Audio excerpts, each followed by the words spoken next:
여러분은 지금 마음이 불편한 사람을 억지로 붙잡고 계시지는 않습니까? 만날 때마다 기분이 상하는데, 그래도 오래 알고 지낸 사이라는 이유로 전화를 받고 계시지는 않습니까? 필요할 때만 찾아오는 사람에게 또다시 시간을 내어주고 계시지는 않습니까? 많은 분들이 말씀하십니다.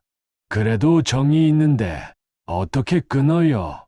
나이 들어서 사람을 가리면 외롭잖아요. 하지만 오늘 제가 여러분께 전하고 싶은 말은 이것입니다. 끊지 못한 관계가 오히려 여러분의 노년을 더 힘들게 만들고 있다는 것입니다. 조선시대 정약용이라는 실학자가 있었습니다.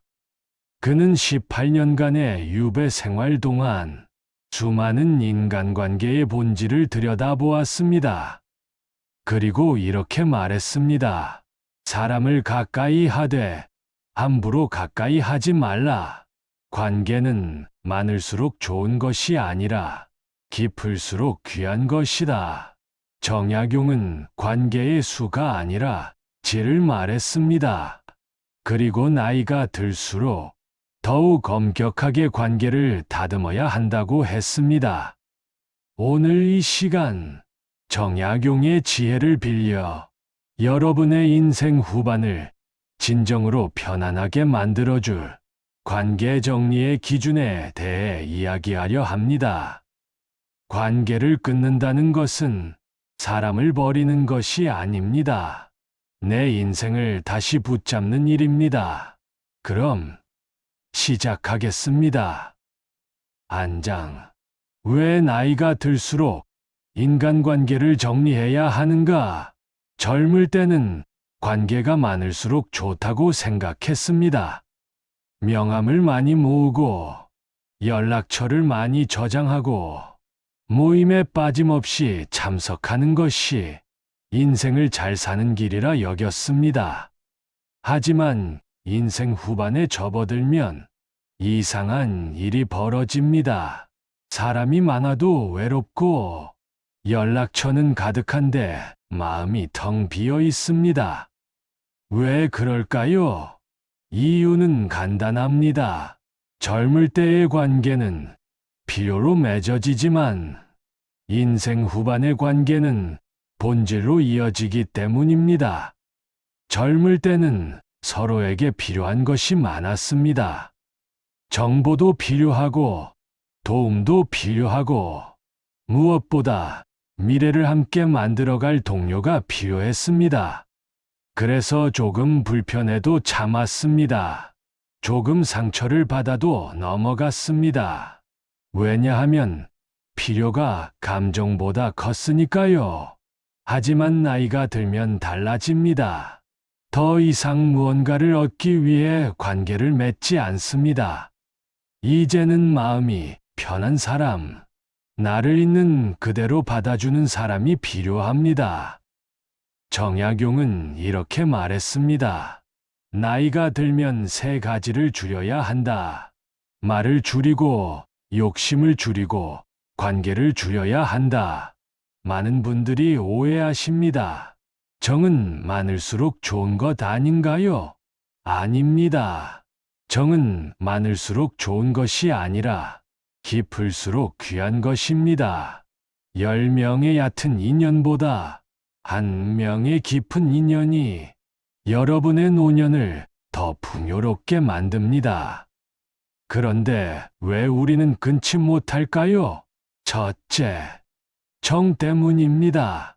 그래도 오래 알고 지낸 사이인데 이 말 한마디가 여러분을 붙잡습니다. 둘째, 외로움에 대한 두려움 때문입니다. 끊으면 혼자가 되는 거 아닌가? 이런 생각이 여러분을 주저앉힙니다. 셋째, 체면 때문입니다. 내가 먼저 끊으면 나쁜 사람 되는 거 아닌가? 이런 걱정이 여러분을 묶어둡니다. 하지만 정약용은 분명히 말했습니다. 참는 관계가 사람을 병들게 한다. 참고 견디는 관계는 여러분의 마음을 조금씩 갉아먹습니다. 만날 때마다 화가 나는데 끊지 못해 계속 만나면 그 스트레스는 어디로 갑니까? 여러분의 몸으로 갑니다. 여러분의 마음으로 갑니다. 그리고 결국 여러분의 인생을 병들게 만듭니다. 나이가 들수록 관계를 정리해야 하는 이유가 여기에 있습니다. 이제는 참는 사람이 아니라 정리할 줄 아는 사람이 되어야 합니다. 그것이 여러분의 노년을 지키는 길입니다. 2장. 정약용이 말하는 끊어야 할 인간관계를 비교하고 평가하는 사람. 첫 번째로 끊어야 할 관계는 늘 여러분을 비교하고 평가하는 사람입니다. 이런 사람들은 겉으로는 친한 척하지만 말 속에 가시가 있습니다. 요즘 손주들이 자주 와. 우리 손주는 매일 오는데 그 옷 새로 샀어. 나는 작년에 산 옷인데도 멀쩡한데 아직도 그 아파트에 살아. 우리는 최근에 이사했는데. 이런 말들을 들으면 순간 여러분은 기분이 이상해집니다. 분명히 나쁜 말을 한 건 아닌데 왠지 내가 부족한 사람처럼 느껴집니다. 정약용은 이런 사람들을 경계했습니다. 겉으로는 웃지만 마음으로는 칼을 품은 사람. 그런 사람과의 관계는 오래 갈수록 괴롭다. 이런 사람들의 특징이 있습니다. 첫째, 은근한 무시입니다. 직접적으로 깎아내리지는 않지만 자신을 높이면서 여러분을 낮춥니다. 둘째, 충고라는 이름의 상처입니다. 너를 위해서 하는 말인데 이 말 뒤에는 언제나 비판이 따라옵니다. 셋째, 끊임없는 경쟁입니다. 자식 자랑, 손주 자랑, 건강 자랑, 모든 대화가 경쟁이 됩니다. 한 할머니가 제게 이런 말씀을 하셨습니다. 친구를 만나고 오면 집에 와서 혼자 울었어요. 내 인생이 초라하게 느껴졌거든요. 그런데 가만히 생각해 보니까 그 친구는 나를 위로한 적이 한 번도 없더라고요. 늘 자기 얘기만 하고 내 얘기는 듣는 척만 하고. 여러분, 나이가 들어서까지 누군가와 비교당하며 살 필요가 없습니다. 여러분의 인생은 누구와 비교할 수 없는 고유한 것입니다. 그런데 왜 우리는 이런 사람을 끊지 못할까요? 그래도 오래 알고 지낸 사이라서 끊으면 다른 사람들이 뭐라고 할까봐. 하지만 정약용은 말했습니다. 나를 낮추는 사람과의 인연은 정이 아니라 족쇄다. 여러분, 만나고 나면 기분이 나쁜 사람, 그 사람은 친구가 아닙니다. 오늘부터라도 그 전화를 받지 마십시오. 그 모임에 나가지 마십시오. 그것은 무례한 것이 아니라 여러분 자신을 존중하는 일입니다. 3장. 끊어야 할 인간관계 필요할 때만 연락하는 사람. 두 번째로 끊어야 할 관계는 필요할 때만 연락하는 사람입니다. 평소에는 연락 한 통 없다가 무언가 부탁할 일이 생기면 그때야 전화가 옵니다. 오랜만이다. 잘 지내지? 그런데 말이야, 이 말 뒤에는 언제나 부탁이 따라옵니다. 돈을 빌려달라거나, 누군가를 소개해달라거나, 무언가를 대신해달라거나, 그리고 일이 끝나면 또다시 연락이 끊깁니다. 이런 일이 한두 번이면 괜찮습니다. 서로 돕고 사는 것이 인간관계니까요. 하지만 이것이 반복되면 여러분은 이상한 감정을 느끼게 됩니다. 내가 이용당하고 있는 건가? 맞습니다. 이용당하고 계신 겁니다. 정약용은 이렇게 말했습니다. 진정한 친구는 필요할 때만 찾는 것이 아니라 필요 없을 때도 서로를 생각하는 사람이다. 필요할 때만 연락하는 사람들의 특징이 있습니다. 첫째, 안부는 형식일 뿐입니다. 잘 지내? 라는 물음 뒤에 진짜 관심은 없습니다. 둘째, 대화가 일방적입니다. 자기 이야기만 하고 여러분의 이야기는 듣지 않습니다. 셋째, 도움을 받고도 고마워하지 않습니다. 당연하다는 듯이 받아들이고 다음에 또 부탁합니다. 한 할아버지가 이런 말씀을 하셨습니다. 후배가 돈이 급하다고 빌려갔어요. 그때는 형님, 꼭 갚겠습니다 하더니 돈을 갚고 나니까 연락이 뚝 끊기더라고요. 나중에 우연히 만났는데 못 본 척 지나가더군요. 그때 느꼈습니다. 나는 그 사람에게 친구가 아니라 그냥 필요한 도구였구나. 여러분, 이런 관계를 계속 유지해야 할 이유가 있습니까? 많은 분들이 말씀하십니다. 그래도 정이 있어서 끊지 못하겠어요. 하지만 제가 묻고 싶습니다. 그 정은 과연 양쪽에 다 있습니까? 한쪽만 정이 있고 한쪽은 이용만 한다면 그것은 정이 아니라 착취입니다. 정약용은 말했습니다. 사람을 대할 때는 진심을 다하되 진심을 악용하는 사람에게는 문을 닫아야 한다. 여러분의 시간은 소중합니다. 여러분의 마음은 귀합니다. 필요할 때만 찾는 사람에게 더 이상 여러분의 소중한 것들을 낭비하지 마십시오. 연락이 오면 이렇게 말하십시오. 요즘 내가 좀 바빠서 어렵겠네. 처음에는 미안한 마음이 들 것입니다. 하지만 시간이 지나면 알게 됩니다. 그 사람이 떠나도 여러분의 인생은 전혀 흔들리지 않는다는 것을, 오히려 더 가벼워진다는 것을.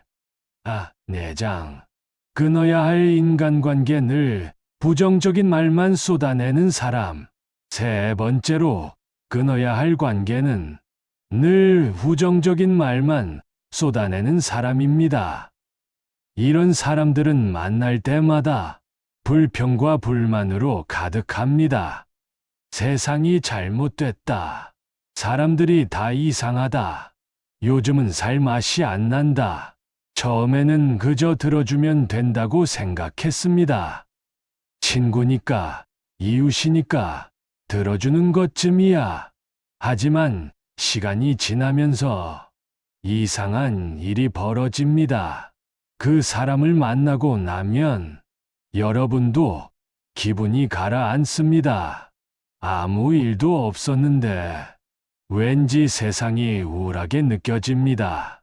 정약용은 이렇게 말했습니다. 말은 마음을 만들고 마음은 인생을 만든다. 부정적인 말을 듣고 사는 사람은 부정적인 인생을 살게 된다. 부정적인 사람들의 특징이 있습니다. 첫째, 모든 것을 비관적으로 봅니다. 좋은 소식을 전해도 그게 오래 갈 것 같아 라고 되묻습니다.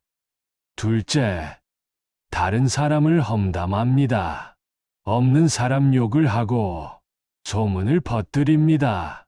셋째, 위로를 원하는 것이 아닙니다. 그저 자신의 감정을 쏟아낼 쓰레기통이 필요한 것뿐입니다. 한 할머니가 이런 이야기를 하셨습니다. 교회 친구가 있는데 만날 때마다 우울한 얘기만 해요. 건강이 안 좋다. 자식이 불효한다. 세상이 살기 힘들다.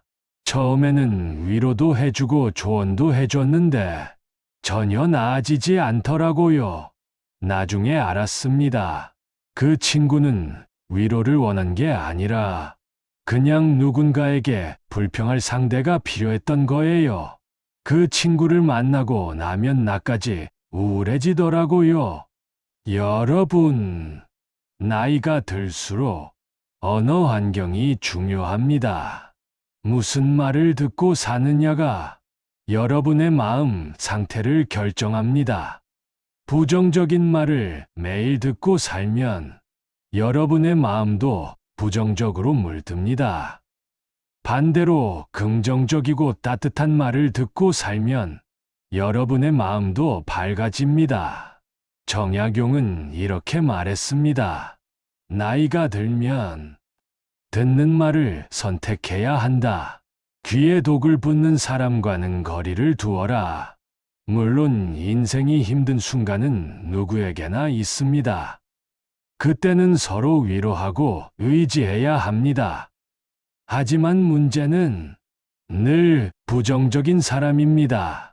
좋은 일이 있어도 부정적이고, 나쁜 일이 있어도 부정적이고, 평범한 날에도 부정적인 사람, 이런 사람과 함께 있으면 여러분의 노년이 어두워집니다. 이제는 선택하십시오. 밝은 말을 하는 사람 곁에 머무십시오. 긍정적인 에너지를 주는 사람을 가까이 하십시오. 그것이 여러분의 마음을 지키는 길입니다. 5장. 끊어야 할 인간관계 과거의 은혜를 평생 요구하는 사람. 4번째로, 끊어야 할 관계는 과거의 은혜를 평생 요구하는 사람입니다. 예전에 내가 너 도와줬잖아. 그때 내가 없었으면 어쩔 뻔했어. 이런 말을 반복하는 사람이 있습니다. 분명히 과거에 도움을 받은 것은 사실입니다. 그래서 감사한 마음도 있습니다. 하지만 그 사람은 그 은혜를 평생의 족쇄로 만듭니다. 무언가를 요구할 때마다 과거의 은혜를 꺼내듭니다. 정약용은 이렇게 말했습니다. 진정한 은혜는 갚음을 요구하지 않는다. 갚음을 요구하는 순간 그것은 은혜가 아니라 거래가 된다. 과거의 은혜를 평생 요구하는 사람들의 특징이 있습니다. 첫째, 은혜를 베푼 일을 절대 잊지 않습니다. 작은 도움이었어도 평생 그 이야기를 합니다. 둘째, 감사를 표현해도 충분하지 않습니다. 아무리 고마워해도 그때 그것 하나로 끝이야. 라고 말합니다. 셋째, 거절하면 배은망덕하다고 합니다. 내가 그렇게 도와줬는데 이것 하나 못 해줘. 한 할아버지가 이런 말씀을 하셨습니다. 젊었을 때 친구가 취직을 도와줬어요.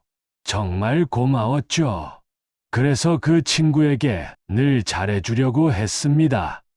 밥도 자주 사고, 어려울 때 도와주고, 그런데 그 친구는 만날 때마다 그 이야기를 꺼냅니다. 내가 그때 너 취직시켜줬잖아. 저는 한 번도 잊은 적이 없는데, 그 친구는 제가 잊을까봐 불안한 것처럼 계속 상기시키더라고요. 이제는 그 친구를 만나는 게 부담스럽습니다. 여러분, 은혜와 족쇄는 다릅니다. 은혜는 주는 사람도 받는 사람도 마음이 따뜻해지는 것입니다. 하지만 족쇄는 한쪽은 우월감을 느끼고 한쪽은 죄책감을 느끼는 것입니다. 정약용은 말했습니다. 은혜를 베풀었으면 잊어라. 은혜를 받았으면 기억하되 그것이 짐이 되어서는 안 된다. 과거의 은혜에 감사하는 것은 당연합니다. 하지만 그 은혜가 여러분의 현재를 올감해서는 안 됩니다. 만약 누군가가 과거의 은혜를 무기로 여러분을 압박한다면 이제는 거리를 두어야 합니다. 감사는 했습니다. 충분히 보답도 했습니다. 이제는 여러분의 인생을 사십시오. 과거의 은혜에 묶여 현재의 자유를 포기할 필요가 없습니다. 6장. 끊어야 할 인간관계 나를 죄책감으로 묶는 사람. 5번째로 끊어야 할 관계는 여러분을 죄책감으로 묶는 사람입니다.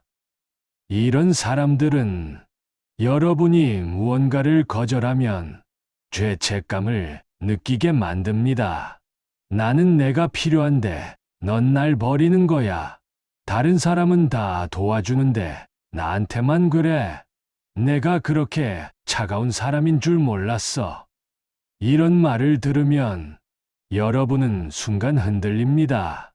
내가 너무한 건가? 내가 이기적인 건가? 아닙니다. 여러분은 잘못한 것이 없습니다. 정약용은 이렇게 말했습니다. 다른 사람의 감정을 돌보는 것은 미덕이지만 내 감정을 희생하면서까지 돌봐야 하는 것은 아니다. 죄책감으로 묶는 사람들의 특징이 있습니다.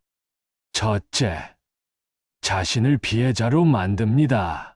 모든 일을 자기 중심으로 해석하고 여러분이 가해자인 것처럼 말합니다. 둘째, 거절을 배신으로 몰아갑니다. 한 번만 도와달라는 건데 그것도 안 돼. 여러분의 사정은 생각하지 않습니다. 셋째, 주변 사람들을 동원합니다. 저 사람이 나한테 이렇게 한대. 다른 사람들에게 여러분을 나쁘게 만듭니다. 특히 가족이나 친척 중에 이런 사람이 있으면 더욱 힘듭니다. 그래도 가족인데, 그래도 피부치인데, 이런 말에 여러분은 더욱 죄책감을 느낍니다. 한 할머니가 이런 이야기를 하셨습니다. 시동생이 늘 돈을 빌려달라고 해요. 처음에는 불쌍해서 빌려줬는데 한 번도 제때 갚은 적이 없어요. 그래서 이번에는 거절했더니 온 집안에 소문을 내더라고요. 형님이 우리를 버렸다고. 저는 아무 잘못도 없는데 집안에서 나쁜 사람이 됐어요. 여러분, 착한 사람 콤플렉스를 내려놓으십시오. 여러분이 모든 사람을 도와줄 필요도 없고 모든 사람에게 좋은 사람일 필요도 없습니다. 정약용은 말했습니다. 선함은 약함이 아니다. 진정으로 선한 사람은 도와줄 사람과 거절할 사람을 구분할 줄 안다. 죄책감으로 여러분을 묶으려는 사람에게 이제는 단호해지십시오. 미안하지만 어렵겠네요. 이 말 한마디가 어려울 수 있습니다. 하지만 이 말을 하지 않으면 여러분은 평생 그 죄책감에 묶여 살게 됩니다. 여러분의 인생은 여러분의 것입니다. 다른 사람의 감정을 책임질 필요가 없습니다. 여러분, 여기까지 보시면서 많은 생각이 드셨을 겁니다. 혹시 이런 이야기가 마음에 와닿으신다면 구독 버튼을 눌러주시면 감사하겠습니다. 앞으로도 여러분의 인생 후반을 조금이라도 편안하게 만들어 드릴 수 있는 이야기를 계속 전해드리겠습니다. 7장. 그렇다면 끝까지 지켜야 할 관계는 무엇인가? 여기까지 이야기를 들으시면서 혹시 이런 생각이 드셨을 수도 있습니다. 그럼 모든 관계를 다 끊어야 하나? 아닙니다. 끊어야 할 관계가 있다면 끝까지 지켜야 할 관계도 있습니다. 정약용은 이렇게 말했습니다. 관계는 수가 아니라 결이다. 100명의 얕은 인연보다 1명의 깊은 인연이 귀하다. 그렇다면 끝까지 지켜야 할 관계는 무엇일까요? 첫째, 말이 편한 사람입니다. 무슨 말을 해도 오해하지 않고 침묵해도 어색하지 않은 사람. 격식을 차리지 않아도 되고 꾸미지 않아도 되는 사람. 그런 사람이 여러분 곁에 있다면 그 사람은 진짜 인연입니다. 둘째, 나를 있는 그대로 받아주는 사람입니다. 부족해도 괜찮다고 하는 사람, 실패해도 곁에 있어주는 사람, 늙어가는 모습을 함께 받아들이는 사람, 그런 사람이 있다면 그 사람은 평생 인연입니다. 셋째, 서로를 존중하는 사람입니다. 내 의견을 무시하지 않고 내 선택을 존중하고 내 경계를 지켜주는 사람, 그런 사람이 있다면 그 사람은 소중한 인연입니다. 한 할아버지가 이런 말씀을 하셨습니다. 젊었을 때는 친구가 많았어요. 명함도 수백 장 모았고 모임도 많이 다녔죠. 그런데 나이 들고 보니까 진짜 친구는 딱 한 명이더라고요. 그 친구는 제가 힘들 때 말없이 곁에 있어줬고, 제가 실수해도 탓하지 않았고, 제가 늙어가는 걸 함께 받아들여줬습니다. 이제는 그 친구 하나면 충분합니다. 여러분, 관계의 가치는 숫자로 정해지는 것이 아닙니다. 100명의 연락처보다 1명의 진심이 더 큽니다. 10번의 모임보다 1번의 깊은 대화가 더 소중합니다. 정약용은 말했습니다. 나이가 들면 적게 만나되 깊게 만나라. 많이 말하되 진심으로 말하라. 오래 사귀되 서로를 귀하게 여겨라. 이제 여러분에게 필요한 것은 많은 사람이 아닙니다. 진짜 사람입니다. 여러분을 있는 그대로 받아주고 여러분과 함께 늙어갈 수 있는 그런 사람 단 한 명이면 충분합니다. 그 사람을 소중히 여기십시오. 그 사람과의 관계를 깊이 가꾸십시오. 그것이 여러분의 노년을 풍요롭게 만드는 길입니다. 에필로그. 여러분, 오늘 긴 이야기를 끝까지 들어주셔서 고맙습니다. 관계를 끊는다는 것은 결코 쉬운 일이 아닙니다. 정이 있고, 오래 알고 지낸 사이이고, 그래서 더 어렵습니다. 하지만 정약용의 말을 다시 한번 기억하십시오. 관계를 끊는다는 것은 사람을 버리는 것이 아니라 내 인생을 다시 붙잡는 일이다. 여러분은 지금까지 누군가를 위해 많이 참아왔습니다. 누군가를 위해 많이 희생해왔습니다. 이제는 여러분 자신을 위해 살 때가 됐습니다.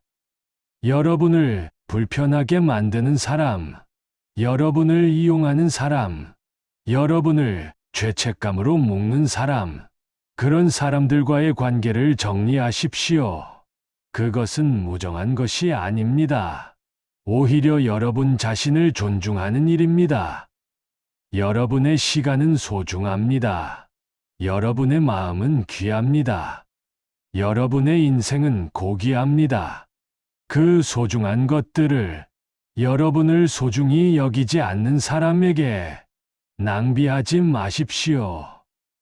대신 여러분을 있는 그대로 받아주는 사람, 여러분과 진심으로 함께하고 싶어 하는 사람, 그런 사람과의 관계를 깊이 가꾸십시오. 한 명이면 됩니다. 진짜 한 명이면 충분합니다.